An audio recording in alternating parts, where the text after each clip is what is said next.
Mga bay, tanda sa atong basak. Kaya itong ipatubigan o laghan na bagtubig. Itong tanawag puno na ba? Kaya nagbumba ko ron. Kaya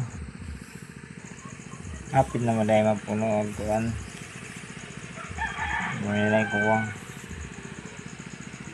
Ang uban o bay ko.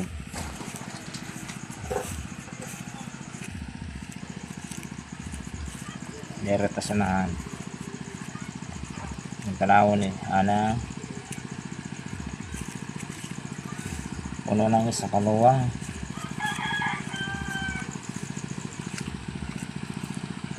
Kaya hindi ni siya bumbahan na masunog ni. Bomba na lang dito para hindi masunog.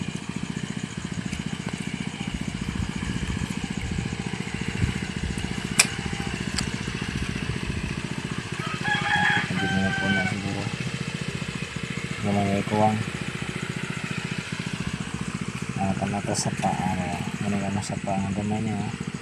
Gamay na po yung tubig. Hindi na kayo tubig oh. Maghumbas naman di wala po tayo po ang tubig. Hindi mo mawala nga pilakas mana. Humbas na sa paa. Bawa nga itong tanong. Hindi ba? Hindi nga tama ng